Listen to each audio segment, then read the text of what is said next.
Klau, Ralf, tu šonadēļ esi diezgan brīvs, ne? Nu, baigi nē. Man savi plāni ar čomiem. Ko tu atkal gribi? Neko jau. Neko. Kādi tad tev tieši ir tie plāni? Spēlēs atkal spēles līdz vēlai naktī un pēc tam pusi dienas nogulēsi, ja? Nu, kas tev atkal nepatīk? Klau, Ralf, tu zini, šovakar pie kaimiņiem Jānis tā kā piestrādām. Nu, viņš nes viņiem tur preces no veikala un tā. Nu, sākumā tas viņam vienkārši bija kā tāds eksperiments, bet tagad sanāk tīri ok, tādu kabatas naudu nopelnīt. Un viņš ir tāds dzīvelīgs palicis. Jā, viņš pat man stāstīja, ka beidzot ir sajūta, ka kaut ko derīgu dara. Zini, manā laikā mēs jau 14 gados bietas slavējām un ar kravu ratiem daukājām pa pilsētu. Labi, negluži, bet domu jau tu saprati. Nu jā, labi, tāvā laikā. Man kaut kā nav pēkšņi vēlme bietas ravēt.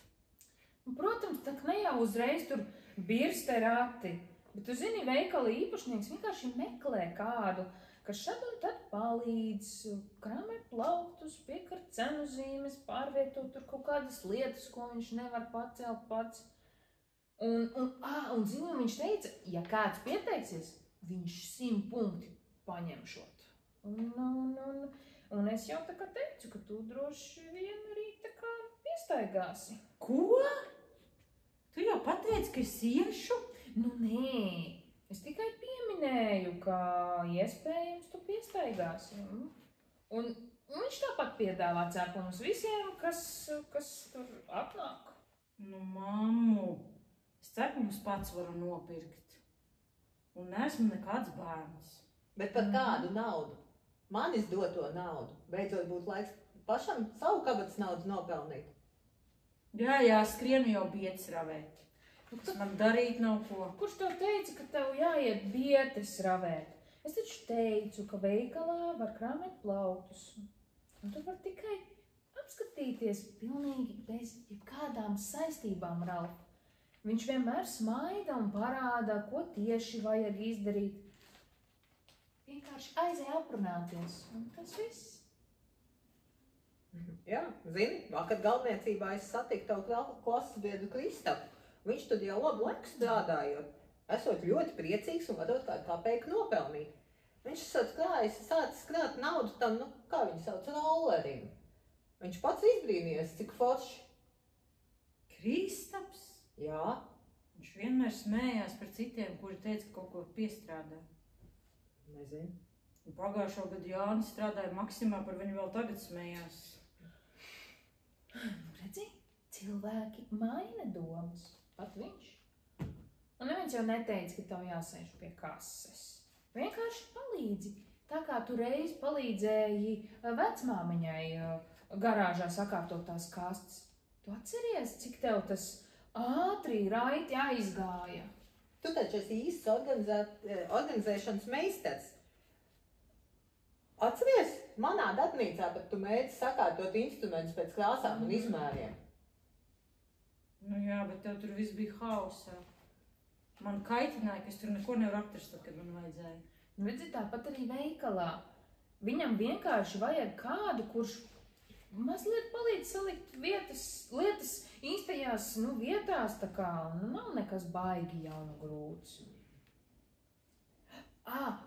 Klau, tu zināji, Agate no 11. klases arī tur mēdz tā kā dažreiz palīdzēt. Viņa pat esot uzrakstījusi, kā sauc to, eseju karjeras nedēļā par šo darbiņu. Skolotāja vecāku sapulcē baigi izlielīja viņu. Agate, viņa tur strādā? Nu jā, viņa strādā. Es jau zinu, ka tev viņa Ralf patīk. Veiklā jūs varēsiet kopā strādāt. Mammu, nu beidz. Un viņa teica, starp citu, ka tas iemāca atbildību, dienas ritmu.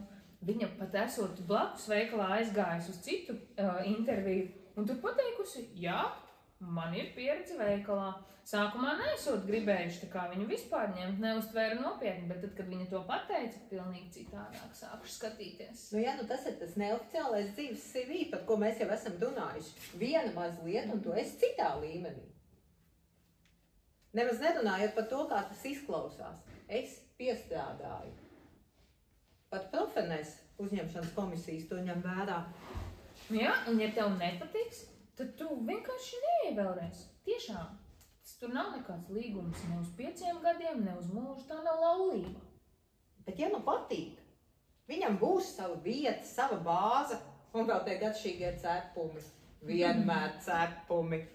Nu, rīt varētu jau taisījos iet uz veikalu. Varu paskatīties.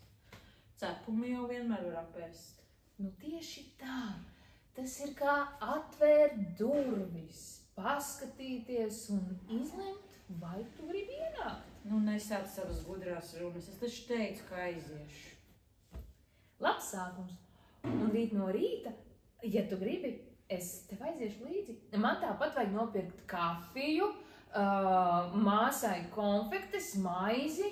Ja gribi, es arī tev varu piesakt. Nu, ja nu gribējies pateikt nē, vienmēr ir iespēja paiet malā. Nu, man taču nevajag nekāds bērnu auklis. Pats varu aiziet. Labi. Sapratām. Es tagad varu iet kompi spēlēt? Labi, bet apsolīt aiziet. Aiziet. Kompi tikai, ja trauks esi nomazgājis. Noteikti.